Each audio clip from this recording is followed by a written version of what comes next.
Good morning, guys. You able to hear me?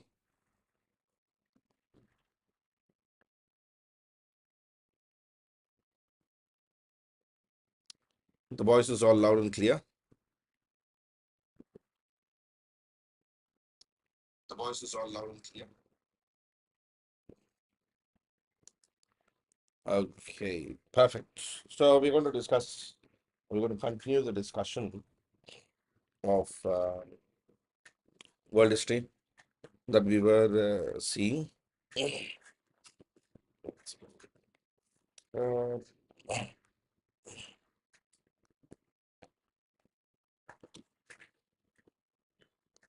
so in the last class, I was actually discussing with you about American Revolution, right? What led to American Revolution? What was the beginning of it? What was the eventual impact of it and all that? Now we're going to discuss. Good morning, Kanchan. The French Revolution. In fact, if you see the historical aspect, no event in the history of the world has impacted like French Revolution. French Revolution, if you see as an institution, as an event, changed everything about world, everything about France. French Revolution impacted every aspect of it. Good morning, Indian. Good morning, Antaripa. Good morning, Shora. Good morning, Arup. Good morning. Good morning. Good to see you all.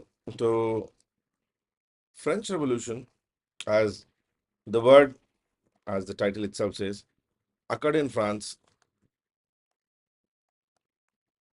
It started somewhere 1787, went up until 1799. Then it brought Napoleon, and Napoleon went on till 1800 to 1815. But as an event, if we try to observe, French Revolution is the event which is worth to be called a revolution per se. I mean, we're revolution as an event, because every aspect about the world changed with French Revolution. Everything changed. The government systems, the authorities, the philosophies, the ideologies. It impacted economically, socially, politically, culturally, everything about France. French Revolution was a period of ideological, political, and social upheaval. तो ideological भी था, political भी था, और social भी था. Upheaval in the sense changes in the political history of France, and Europe as a whole. तो France में भी हुआ था, and then यूरोप में भी इम्पैक्ट हुआ था इसका.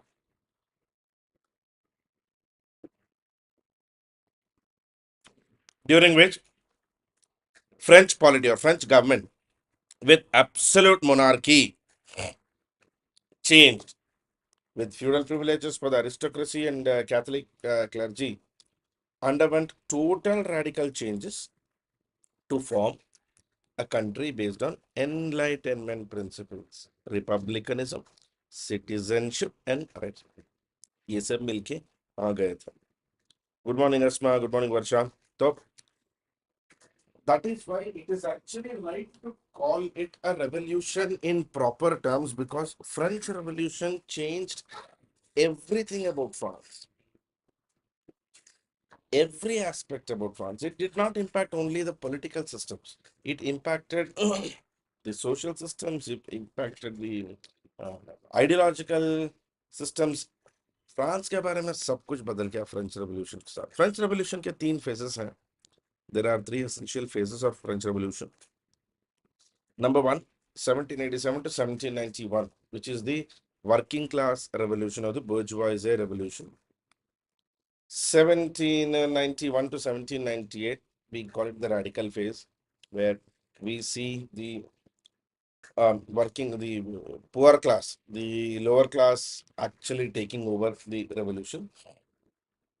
And between 1799 to 1815, as I said, Napoleonic phase, ये पूरा Napoleon का impact था.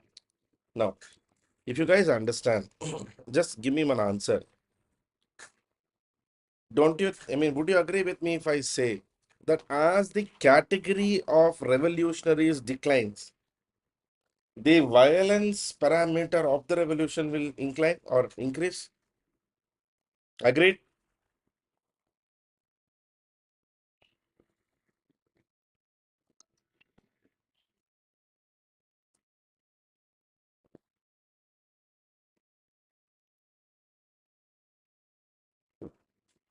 यहाँ पे भी वही हुआ था. Initially, working class, the revolution was okay. But as it went down in the French society, the revolution dimension, the violence dimension increased in French Revolution. See, between 1791 to 1798, the biggest change of the impact came with the radical phase.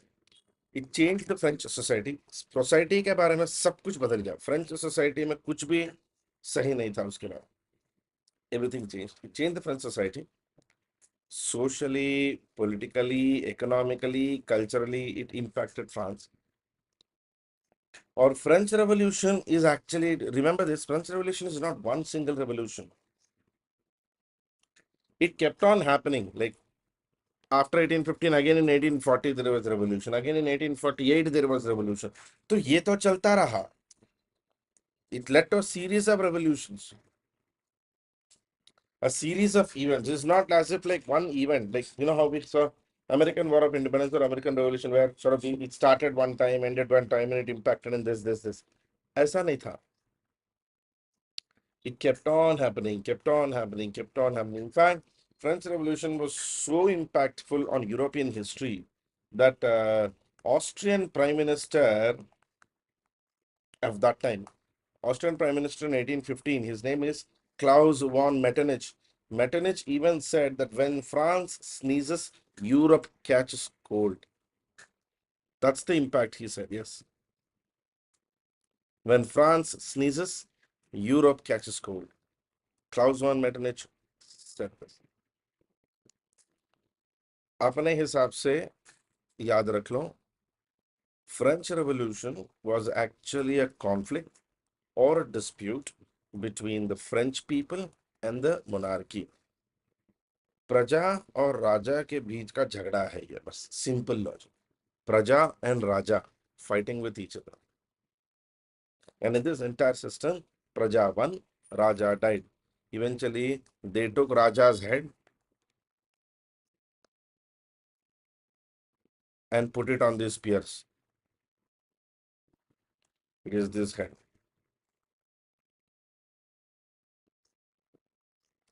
Now you can understand how violent it was.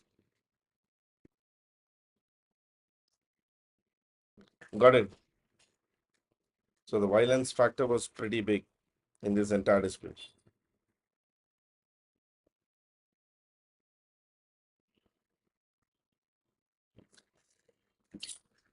It was extremely violent, probably the most violent revolution which we have seen in the history. It was most violent. And the king here was Louis the 16th. And see, French Revolution also gives us one lesson. No matter how fantastic your kingdom is, it absolutely doesn't matter how great or powerful your kingdom is. All it needs is one useless king to end itself. इतने बड़े मुगल थे, उनको बर्बाद किसने किया था? आप ही बताओ. इतने बड़े मुगल थे, उनको बर्बाद किसने किया था? One useless king, Aurangzeb, right? Wasn't it one useless king, Aurangzeb?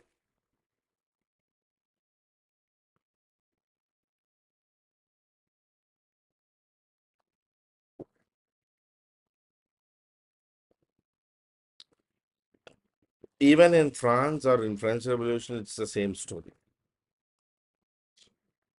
The entire issue just bombarded into a major dispute after the coming of Louis XVI. Now, before that, let us see some of the causes of the French Revolution or why the revolution actually started. Oh, yes, yes. All you need is a useless king and an arrogant wife.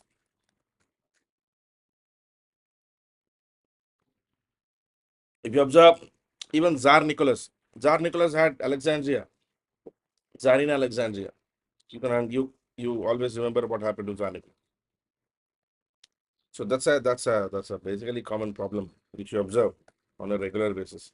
Now, the what are the circumstances that led to French Revolution? See, many historians believe French Revolution was inevitable.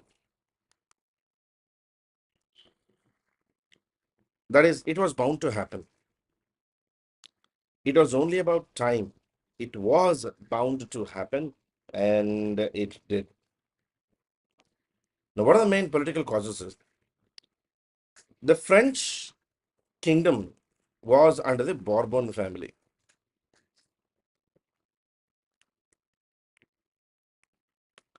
Bourbon kings, good morning, Bourbon. Bourbon kings, Louis the 14th and Louis the 15th. Louis the 14th and Louis the 15th were very powerful kings and very capable kings. They've been ruling around the 1600 to 1770 period. During their period, they removed all the proposed representative institutions. That is basically France used to have a representative institution like a parliament called the Estates General. उसको abandon कर दिया था. In fact, Louis the 14th and Louis the 15th actually centralized the entire kingdom onto themselves. They introduced what we later call absolute monarchy. Absolute monarchy. See, the word absolute monarchy basically means the monarchy actually decides everything about your life, the public life, the political life, the private life. Your total life is in the hands of the monarchy. The monarchy decides what you eat, what you do, how you live, whom you pray, everything. पहले France ऐसा नहीं था. 1600 to 1770 के बीच में दो Kings आए थे, Louis the 14th और लुई द 15th. ये इन दोनों ने सारे रिप्रेजेंटेटिव इंस्टीट्यूशंस बंद करवा दिए, and they ended up creating an absolutist monarchy in France. This was basically totally based on absolutism. That is, the monarchs didn't share with power with any council or parliament. They did not have any councilman. They did not abide by any advice by any of the councilmen. Nothing. These guys used to just run like direct dictatorship. And there was a royal absolutism, totally believed in divinity of kings or divine right of kings. That is, king was a representative of God. King was the representative of God. भगवान का बाशिंदा था.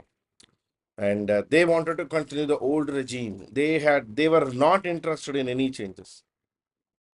Yes, Rex Lex. They wanted Rex Lex to be implemented absolutely, and absolutely no changes at all at any cost. Like, for example, Louis the 14th, he ruled from 1643 to 1715. He reduced the power of even the nobility, his own advisors. He removed them. Previously, they were advisors to the king. He removed them. He gave total power to the people, to himself.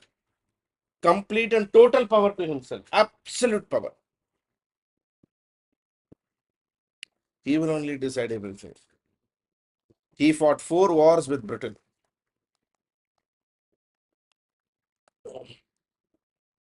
He greatly increased France's national debt. See, the problem is continuous wars were of no use to France. They were not really adding wealth. And then during Louis the 15th period, who came after Louis the 14th? Very good, Ashwini. Very good, very good, very good. After Louis the 14th came Louis the 15th. If you remember the 7 Years' War, France went and attacked the American colonies. And what happened with for 7 years? Did they win the war or lose the war? Did France win the war or lose the 7 Years' War?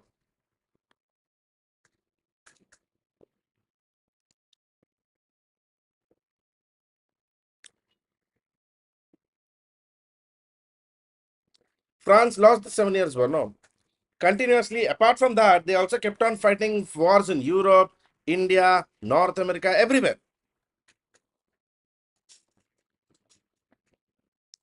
War, war, war. France ended up losing some of its colonial possessions, also a large amount of their wealth. So Louis the 14th, exactly. Louis the 14th ruined the French administrative system by centralizing everything.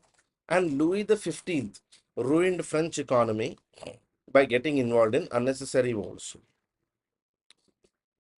And then when it was the time of Louis the 16th, he married a lady called Marie Antoinette.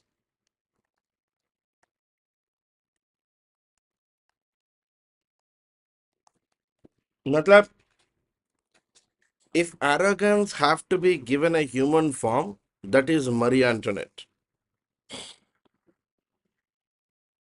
She was proud, she was an aristocrat, she was arrogant, she was willful, um, she was married to Louis the 16th. And in fact, Auntie itni bewakoof thi that during her marriage in the 1770s, she actually came to the marriage wearing a hairstyle which actually looks like a boat, like this, badasa boat, ship on the head, which cost her nearly 2 million livres. French livres were the currency. Auntie spent 2 million French coins only for her hairstyle during her marriage at a time when France itself was going through famine.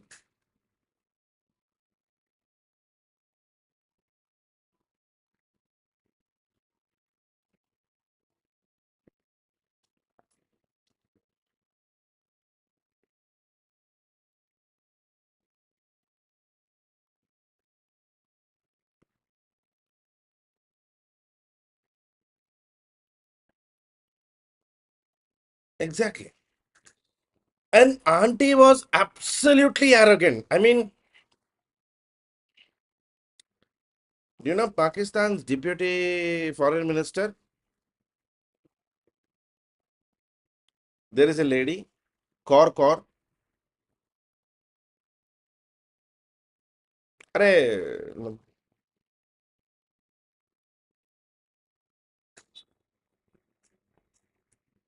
Hina Rabbani Kaur, she's a typical classic example of Marie Antoinette. She roams around in Pakistan wearing Gucci bag or Louis Vuitton, where Pakistan is actually begging.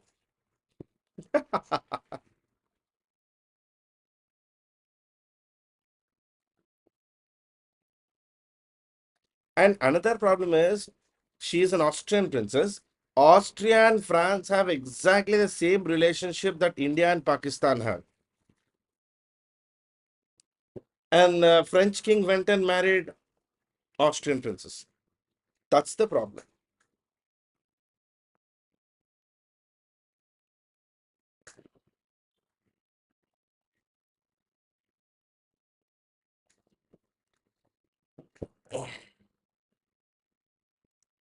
And in this entire nonsense came Louis the 16th. Louis the 16th was like,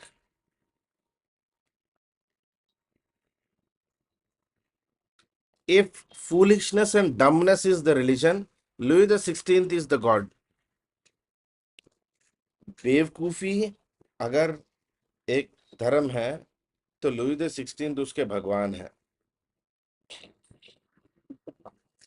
He was weak personality. He depended entirely on his advisors and feudal elements. He, during his period, the government was absolutely monopolized by the nobles. He was very poor decision maker. In fact, Louis, there is a famous quotation about Louis the 16th. You talk for 15 minutes with Louis and he'll trust you. And after 15 minutes, the next. You can change his mind in 15 minutes. Yeah, I think he was so dumb.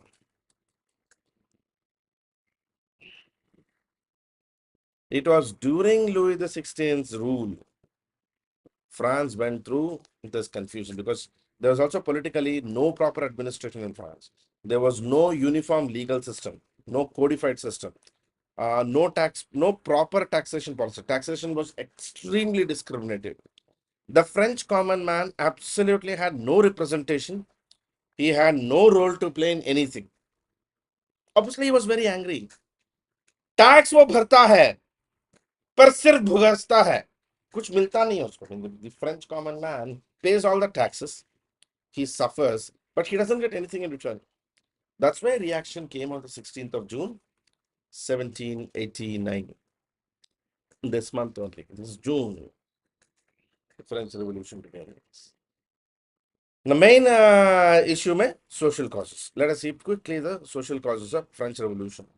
French society itself was the cause. The society of France in 1700 has been divided into three types: the first estate, the second estate, and the third estate, what we call the estate system.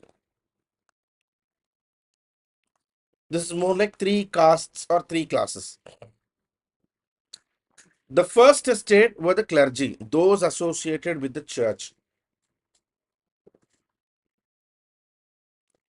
नहीं वर्षा, the problem with Louis the 16th is ये आदमी इतना बेकार है that if he reads Machiavelli, he'll actually think it is Supandi comics.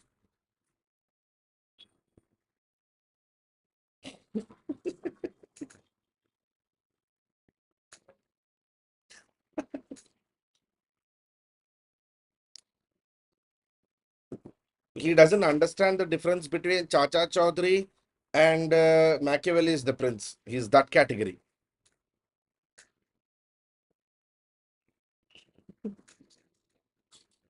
The first estate is clergy. ये वो लोग हैं जो चर्च के साथ घूमते रहते हैं.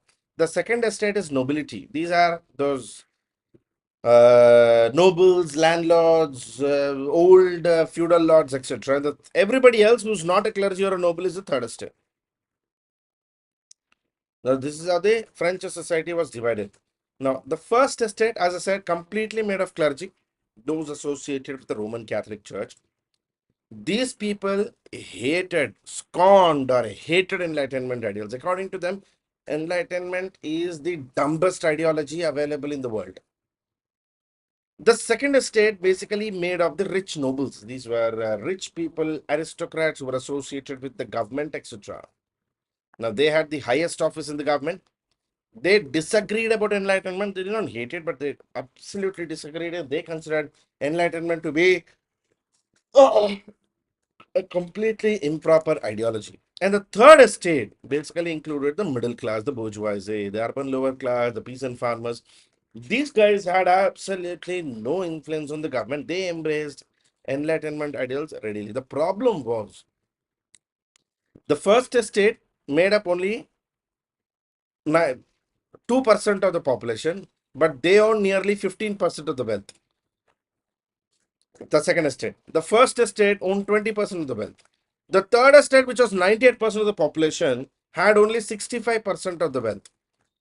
And nearly the entire taxation, 100% of the taxation was paid only by the third estate. First and second estate did not pay any tax. They had tax exemption. This is what we call privilege-based system. I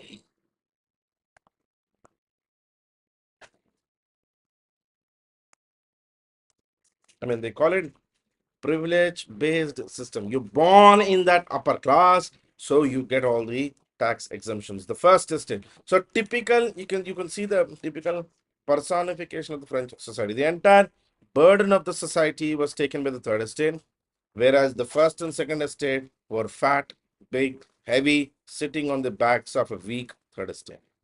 This is a typical picturization of the French society. Now, the first estate.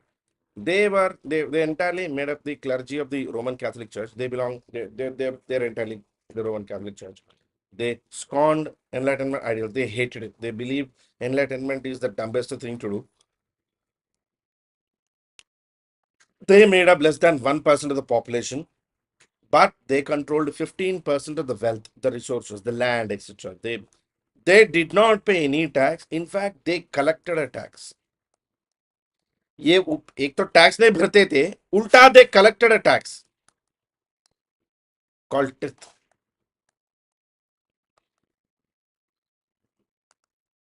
The first state used to run schools and public functions. See, they had wealth, they earned money, they had everything, but they did not pay taxes. First step. They laid a compulsory tax called tithe, which was basically 1/10 of the agriculture produce. And church owned large lands but didn't pay any tax. In fact, 15% of the total land in France was owned by these churches. उनमें भी तीन category के थे. Priests were the lower class, bishops were the center middle class, Pope was the highest, the clergy. So the first estate. The second estate, when you see, they consisted of aristocrats and nobles, these dukes and yorks and all those earls, which you see in typical British society. Same logic. They held always the highest offices in the government. They disagreed about the Enlightenment ideals. They considered Enlightenment to be an improper ideology, which is basically misinformed ideology. They accommodated 2% of the population but owned 20% of the land. They also paid almost no taxes. Now, basically, based on this information, don't you think 35% of the land is tax free now? 20% nobles, 15% clergy. They don't pay any taxes. ये लोग tax ही नहीं भरते ना. Completely discriminate.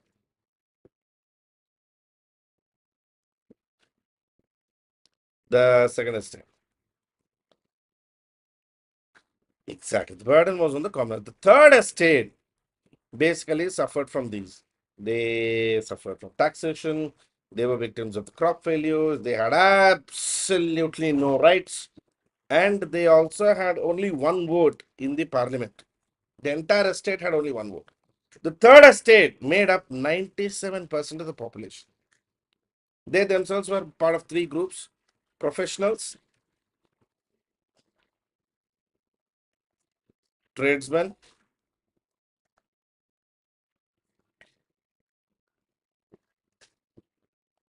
peasants. The third estate made 97% of population. They paid 99% of taxes, but they owned only 65% of wealth. They owned only 65% of the wealth. The third estate had three classes. One is the middle class, the bourgeoisie. They were well educated. These people, the first category of the third estate, they believed in Enlightenment ideals. They strongly believed in liberty, equality. They paid higher taxes. They absolutely lacked all any privilege. They felt that their wealth, their revenue, their economy actually gave them a greater degree of social status and political power and political authority. Within the third estate, the second category people were workers. These people included the tradespeople, apprentice, laborers, domestic servants.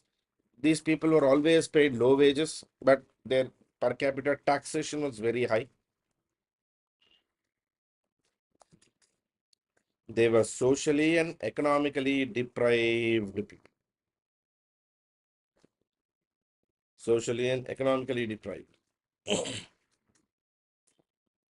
And so the society was, and within the third estate, the third category was the peasants. Within the third estate, first category is the middle class. Second category is the workers. Third category is the peasants within the third estate. Now, coming to cultural causes, there was one problem in France.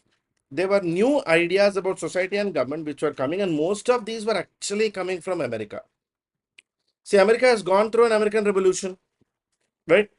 तो वहां पे liberty, equality, rights of the man, rights of the people, free speech, equality, ये सब spread हुआ है.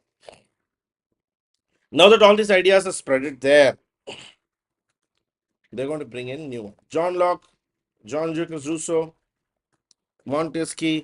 These people started introducing new ideas and new ideologies. For example, Montesquieu. Montesquieu exposed the privilege-based social system. He identified absolute monarchy and even attacked it. In his book, The Spirit of Laws, Montesquieu talks about the separation of powers. He also criticized the existing laws and he believed in absolute separation of powers. That is, he was directly attacking the absolute monarchy. In absolute monarchy, all powers are with only one person or one individual. No. So Locke, Montesquieu was directly attacking absolute monarchy. Similarly, there was another guy called Voltaire. Voltaire basically wrote about the French society. In his book, The Age of Louis XIV, he questioned the authority of church. In fact, Voltaire strongly supported free speech and liberty.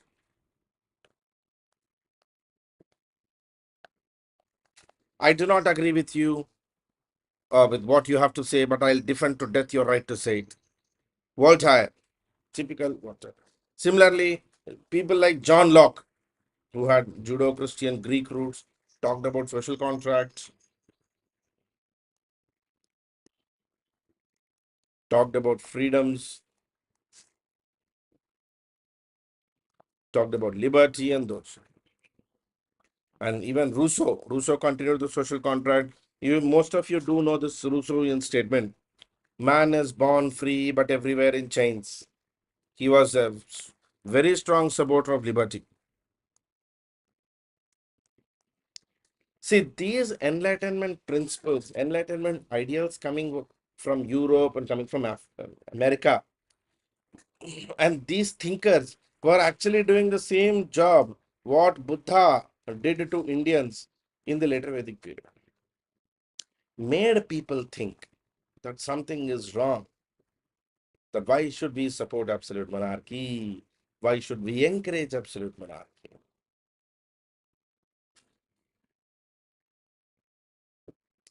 The role of philosophers made the French people aware about the true character of Louis XVI's rule and why absolutism and divinity is not the right path for people to follow. Age of reason. These people started the age of reason.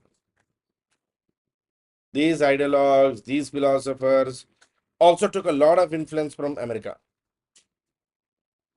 If you remember, I told you there was a guy called General Marcus Lafayette, a French general who was actually fighting with Benjamin Franklin and General Washington in the last French was supporting between America and Britain.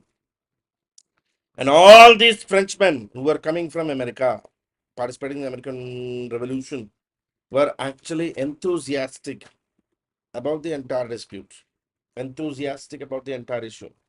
And they felt that they had the rights to protest. They felt that they also have to get freedom from the people. So, the cultural causes. The third is economic causes. Now, we need to understand the economic causes as well to the French Revolution. See, politically, there was chaos. Now, you understand, politically, there was chaos. Culturally, there was this age of reason, age of Renaissance, age of thought process, which was going on. Now, coming to economic causes. The, one of the biggest problems of France was king was constantly at war. Louis the 15th, Louis the 16th, Louis the 14th, all they've done is war, war, war, and continuously as war with Britain. Britain had India, Britain had Bengal, France had nothing. Britain के पास हिंदुस्तान था, France के पास सिर्फ बैंगन था.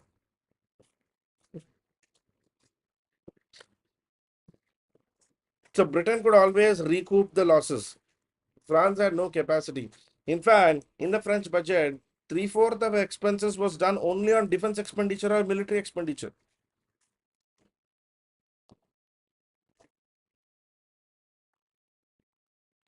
Three-fourths of the expenditure was military expenditure. Louis XVI even sent his army to America to fight the British. And the king himself had a very lavish lifestyle. Exactly. In fact, the French royal family was known for its royal life. Lavish, substantially big life. And the problem was French king's expenses were not differentiated from the French state budget.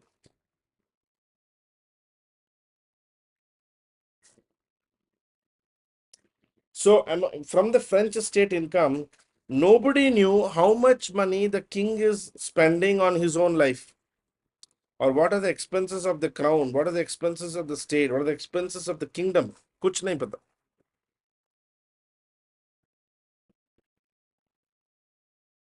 बस ऐसे ही चल रहा है. They're running it like पान की दुकान. And also the tax policy was extremely bad. See, one category of the society paid taxes, and nearly 35 to 40% of the wealth was completely exempted from paying taxes.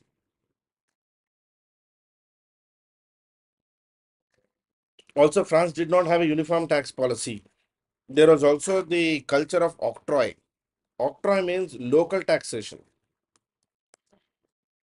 Good morning, madam. Each French province had its own taxes again, apart from the king's taxes. So France really had no economic development. And for nearly 2000 years, France has been the same. No development, no growth, nothing. They were producing food exactly the same way how they produced 2000 years back.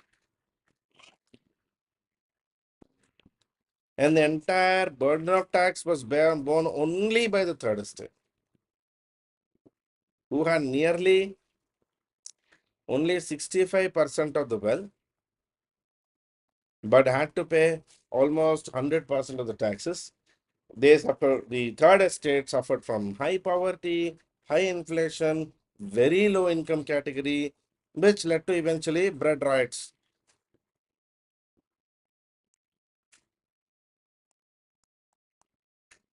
And I'll tell you one real story, one lesson from French Revolution, which later governments actually learned.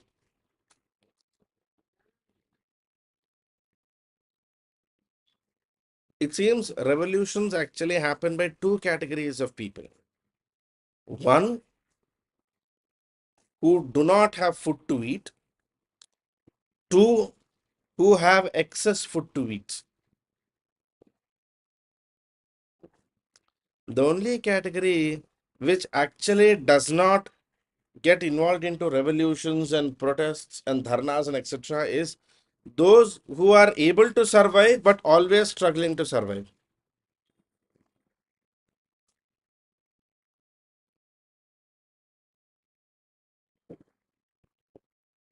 So after French Revolution, all the world governments learned this lesson. Keep people busy fighting for survival. They will not have time for revolutions.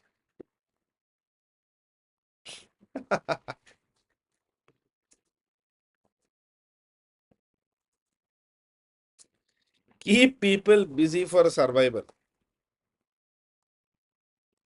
And they will never care for revolution.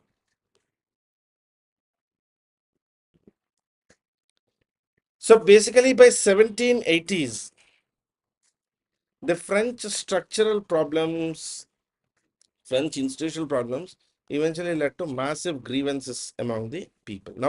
Now, would you agree based on the causes? Would you agree with me if I say that French Revolution was inevitable? It was bound to happen.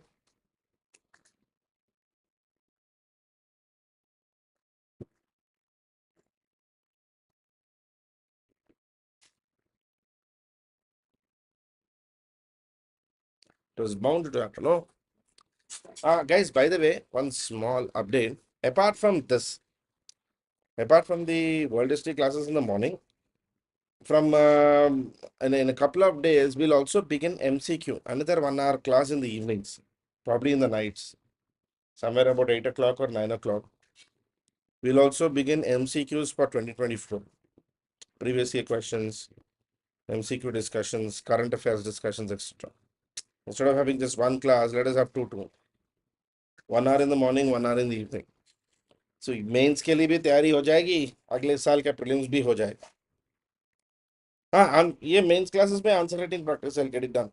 Mother, in this mains class only I'll get the answer writing practice done. That's easy, no? So politically there was absolute monarchy. Socially there was no growth of industry and rise of middle class. There was burden of feudal taxation, too much of poverty. Economically, the government debt was pretty bad. The taxation was completely discriminative. The tax burden on the third estate was very huge. And internationally, if you see, there were new ideas. Everyone is born equal type of logic. Enlightenment ideals and influence of American Revolution. All of these eventually led to the start of French Revolution. From by 1780s, France had structural problems which caused large set of grievances and among the masses. Some events between 1780 to 88 were the immediate reason, the trigger for the French Revolution. Book in the sense for world history. There's an NCRT book, History of the Contemporary World, Part 1. You can refer to that, NCRT. Or you can refer to Arjun Dev, NCRT, old NCRT Arjun Dev. Now, what are the immediate causes of French Revolution? The immediate causes of French Revolution, we will observe, there was a series of events which happened between 1780 to 89. The Estates General, which was basically a parliamentary meeting, the tennis court oath, the storming of Bastille Fort on July 14th, Sans-Culottes, the protest of the people, and the bread riots of the March of Women in October 1789. There was a series of events which happened, because of which eventually the revolution became a massive movement. In the year 1774, King Louis XVI came to power. He was actually a weak ruler, as I said before. He was, to be honest, dumbest ruler. During this period, the French state was going through massive issues. Economy was at its weakest point. There was corruption, there was confusion, there was this marriage with Marie Antoinette. A lot of things were wrong in the French state. And France was literally, by 1786, on the verge of bankruptcy. And the actual trigger for bankruptcy is France trying to help the American colonies to gain independence from Britain. American colonies took the help of France, but they did not care to repay France.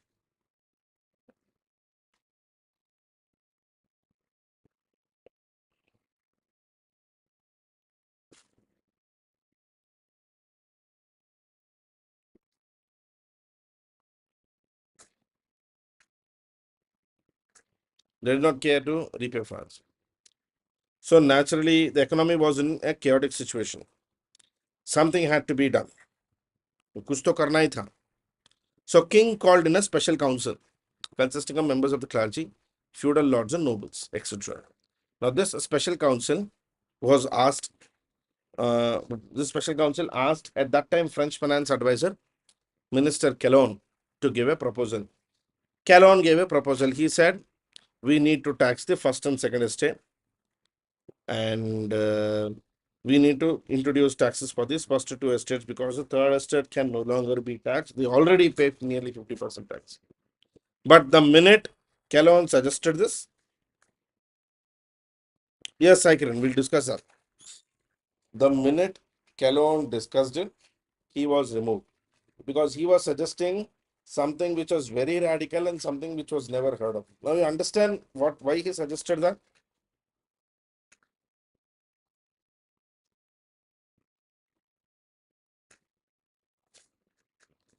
The minister Calonne proposed to put tax on first and second estate, and he was suggesting this to a council which actually consisted of members of first and second estate. Do you think they're even going to approve that? Such an approval is never going to happen. So Calonne was removed from his post. New finance minister was brought in. His name was Brienne. Brian also advised exactly the same. He also advised the same. He said uniform taxation policy has to be done. And he said we need to introduce taxes for the first and second estate. The special council straight away rejected the proposal. But Louis XVI at least knew that he needs to take a stand. And there was a tradition in France. Whenever there is um, a confusion or a challenge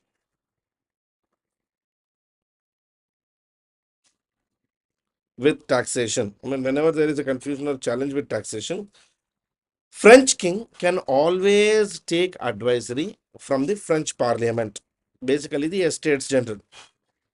So, जब भी taxation, he needs to introduce new tax policies or new taxation schemes, he needs to consult the parliament. So, King Louis XVI, even when the council rejected the proposal, he sent the proposal to put taxation on first and second estate to the parliament. And parliament openly said that king can't take the decision. Instead, we need to call a larger assembly of the people, called the estates general. हम खुद भी decision नहीं ले सकते because there is a lot of taxation involved. We will call in for an estates general for imposition of taxes. Now, estates general was given the right to decide. Estates general is like a very big parliament. So, the general parliament has representatives. Estates general has members from all the classes. And the main idea of estate general is only to work as advisory in economic issues. Estate general do not get into political issues. Only when there is an economic problem or economic challenge, which a king or an estate is not able to decide, they can come in. The last time estate general actually happened was even before Louis XIV. Generally, hota kya hai? All kings used to avoid calling an estate general because estates general, calling an estates general indicates the weakness of a king. Right? If the king is not able to take a decision only, then an estate general is called in. So if a king is calling an estate general, he is declaring that he is weak.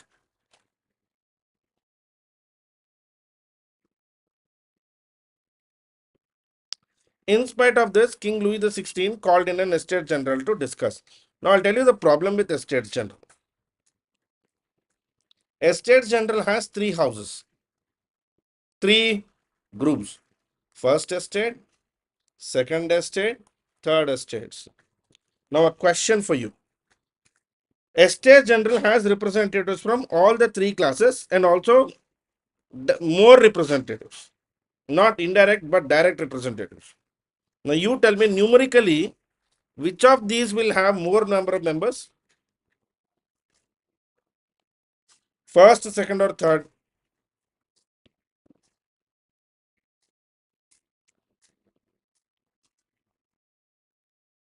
Third. But there was one problem. Whenever estates general went for vote, they practiced the tradition of one estate, one vote. But rather, don't you think it should actually be one member, one vote?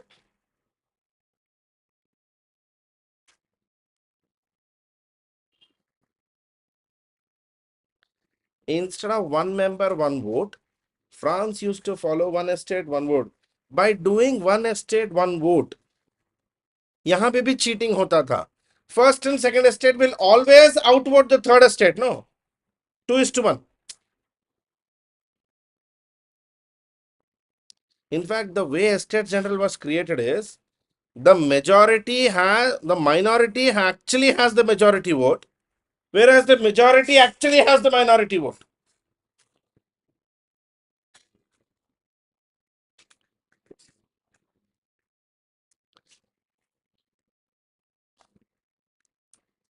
While this estate general was being called in, discussed, etc., France was going through a crisis. There was agricultural crisis. There were a series of bad harvests, very high inflation, high amount of unemployment, bread riots were going on. Still, Estates General was called in. The logic was one estate, one vote. The clergy, the nobility, generally always used to join hands together like a mafia, and they would always outvote the third estate. Finally, in May 1789, the Estates General was called in. All the members were invited. This led to a voting controversy. Now, what was the voting controversy? Each estate had only one vote, and there was absolutely no practice of combined vote or joint sessions. In fact, if you observe by numbers, first estate had only 2 lakh population in 1789, but they had 308 representatives. Second estate had 4 lakh population, they had 285 representatives. Third estate, who had 25 lakhs, had only 621 representatives, and still these 621 was one vote, 285 was one vote, 308 was one vote. These two always voted together. This was the problem. Now, what was the voting controversy is, जैसे ही Estates General was called in, the leaders of the third estate began demanding one man, one vote rather than one estate, one vote. They straight away said, we want one man, one vote. Each estate always used to meet separately. Third estate would always be outvoted. Clergy and nobles usually had similar interests and they always voted together. So on the 5th of May, 1789, the Estates General was called in. Third estate leader, his name is Emmanuel Joseph Sieyès. He was actually a third estate leader. He gave a very famous quotation describing the problems of the third estate. He famously said, what is third estate? Everything. What has it hitherto been in the political order? Nothing. What does it desire? To do something. Everything, nothing, and something. So Joseph Sieyès demanded one estate, one vote. He was like, so he demanded one man, one vote, and removal of one estate, one vote. Once third estate leaders began demanding this, first and second estate did a scam, and the king locked the assembly hall, removed the third estate from assembly. Because at the end of the day, parliament can do discussion even with two houses, no? Because voting the 2:1 ही होगा.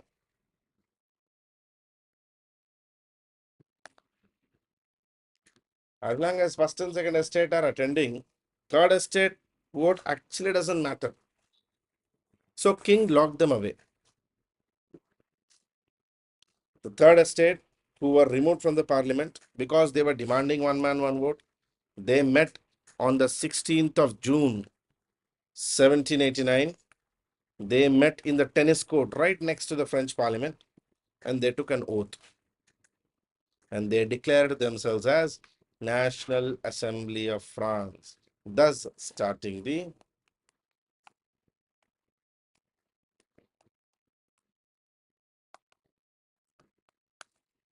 French Revolution.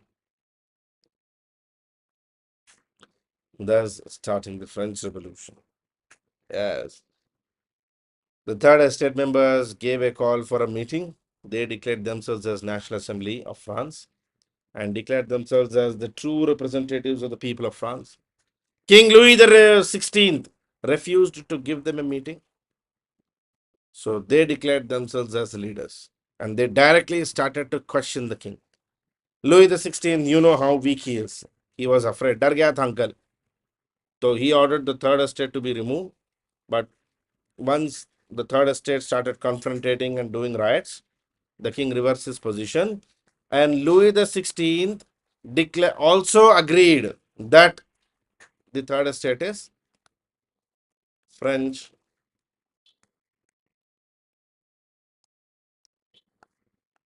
National Assembly.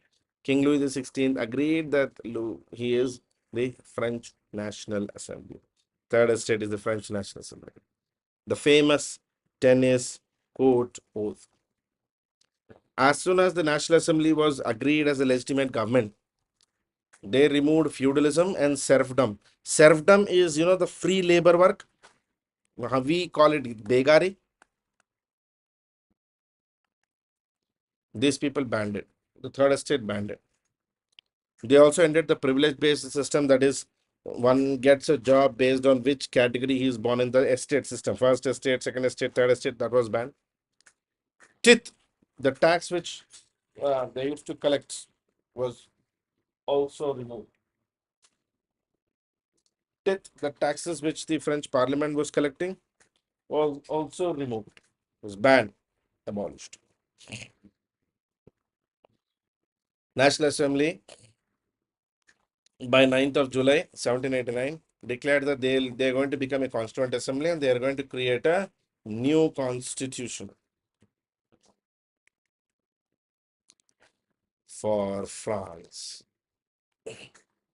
Now, the problem was the entire trigger mainly was the agriculture crisis.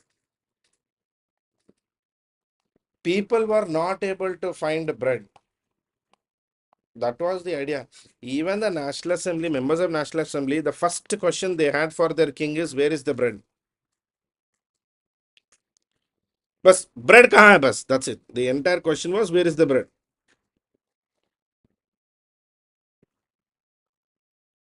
Most people were frustrated because they were not able to find bread. That's it. It's a simple logic. Most people were irritated or frustrated because they were not able to find bread to eat.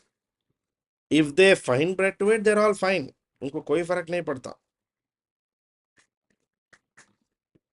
इतने में it is these educated middle class people who started all this French Revolution and freedoms and free speech and all of that. All of this was started by these guys only. The French Revolution and free speech and all that. So, Constituent Assembly, they continued. Within France, the infightings between people were still going on. Bread riots were going on. People were not able to find bread to eat. वो सब तो चल ही रहा था. People did not have bread to eat. People had issues to live. All that was going on. So the National Assembly formed a government with king as the monarch, but not the absolute monarch. King was the monarch, but not the absolute monarch. National Assembly formed a government. They brought in a new finance minister. His name is Jacques Turgot. Turgot immediately cut government spending. He established trade guilds in France. He tried to develop French economy. Turgot was then succeeded by a guy called Jacques Necker, who suggested tax on property. Mainly tax on clergy and nobles. Now, यहाँ पे एक twist है, very important. Remember this. Necker is a member of the National Assembly. He is from the third estate. He is suggesting the same thing which Calonne and Brienne suggested previously. Without informing National Assembly, Louis XVI removed Necker from his office. Jacques Necker was the royal director of finance. He revealed that large but royal costs went to pension for aristocrats. And eventually he was removed. Now, when he was removed, Necker was removed from office by the king without informing National Assembly. The king did not inform the National Assembly. He removed him directly.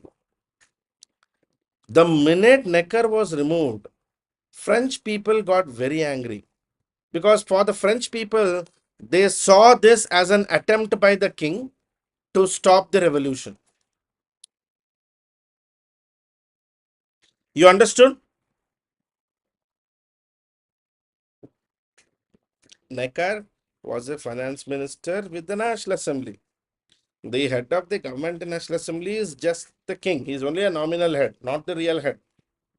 But without informing National Assembly, Necker was fired from his office because he suggested taxing the nobles and the clergy. The minute Necker was removed, people saw this as an attempt by the king to undermine the revolution. So all the people went and attacked Fort Bastille in Paris. Fort Bastille was actually the symbol of king because हुआ क्या था in Paris में there used to be a fort called the Bastille Fort. All the political enemies of king, political revolutionaries, political opponents of the king were generally put in the Bastille prison and they used to be tortured. So people went to Bastille and broke down Bastille Fort. That way, people were showing their disagreement of king's actions. And in a way, the revolutionaries were warning the king that if you do not support the revolution, we are going to kill you. ये time में aunty आई थी, Marie Antoinette. Marie Antoinette's story comes during this time. On the 14th of July 1789, the people of Paris, who were starving and began rioting, they broke into Bastille Fort, a political prison, and broke it down. And the leader of the Bastille storm was Lafayette. Remember the guy who went to America from the French army? Marcus de Lafayette. He was the guy who led the people to go and break down the Bastille Fort. See, the destruction of Bastille Fort had actually no direct impact on the king, but it was a very important symbolic gesture that people are starting to get very, very angry. And if the king doesn't fall in line, the people will make him fall in line. The Bastille Fort, storming of the Bastille. Okay. So, guys, we'll stop this class today for now. We'll meet tomorrow and we'll see how from August 1789 they continued the French Revolution. Okay. That's it in the session for today. Thank you for your time. Let us meet tomorrow and we will continue the discussion of French Revolution. In a day or two, I'll also be starting an additional extra class of MCQs as well. So we'll do this, we'll do that also. Okay. Thank you. You have a nice day. Bye-bye.